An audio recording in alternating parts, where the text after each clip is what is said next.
আসসালামু আলাইকুম প্রিয় দর্শক, যারা ওমানের ভিসার প্রত্যাশী আছেন তাদের জন্য আজকের এই ভিডিওটি।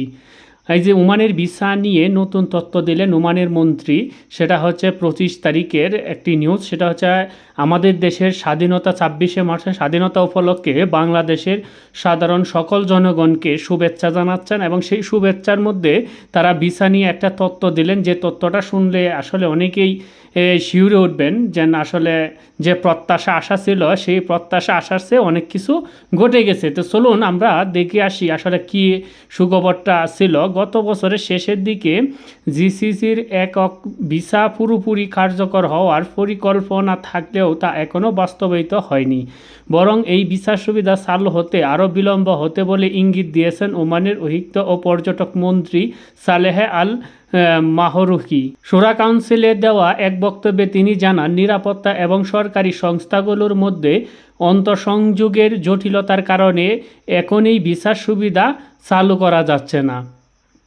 এর আগে সেনজেন ভিসার আদলে ওমানসহ জিসিসির 6টি দেশের জন্য একক ভিসা পদ্ধতি চালুর ঘোষণা দেয় গালফ কোঅপারেশন কাউন্সিল। স্থানীয় নাগরিক, প্রবাসী এবং বিদেশি পর্যটকেরাও এই ভিসা নেওয়ার পরে জিসিসিভুক্ত 6 দেশের নির্বিঘ্নে তারা চলাফেরা করতে পারবে। একক ভিসা ব্যবস্থার নাম দেওয়া হচ্ছিল জিসিসি গ্র্যান্ড ট্যুরস।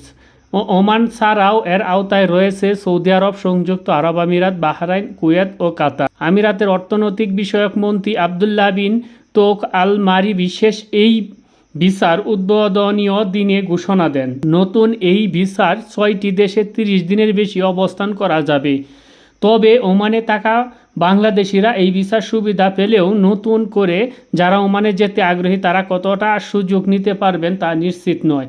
মানে এই বিষয়টা বলছে যে তাদের যে 6টা দেশে তারা একটি এই ট্যুরিস্ট ভিসা নিয়ে ঘুরতে পারবে। সেই দেশটির ভিতরে এখানে বলছে সৌদি আরব, সংযুক্ত আরব আমিরাত, বাহরাইন, কুয়েত ও কাতার এবং ওমান তো আছেই। এটি সহ এই কয়টা দেশে আপনার তারা যে ভিসার সুযোগ সুবিধাটা চালু করছে সেটা শুধু প্রযোজ্য হচ্ছে যারা সেই সব দেশে অবস্থানরত আছেন বা ওমানে অবস্থানরত আছেন, কুয়েতে বা কাতারে, বাহরাইন, আমিরাত অথবা সৌদি আরবে যারা অবস্থান আছে তাদের জন্য। আর যারা নতুন ভিসার জন্য যারা প্রত্যাশা নিয়ে বসে আছেন, নতুন যারা আছেন তারা প্রত্যাশা নিয়েই আশা নিয়েই থাকতে হবে, কারণ ভিসা খোলার কোনো সম্ভাবনা নেই, এখন পর্যন্ত কোনো সম্ভাবনা নেই। ওমানের কর্মীদের ন্যূনতম মজুরি হবে 400 রিয়াল। এটা একটা তারা নতুন একটা আনছে যে ওমানের কর্মীদের জন্য ন্যূনতম মজুরি 400 রিয়ালের প্রস্তাব সক্রিয়ভাবে বিবেচনা করছে দেশটির সরকার। বিষয়টি জানিয়েছেন শ্রমমন্ত্রী ডক্টর মাহাদ বিন সাইদ বাওয়াইন।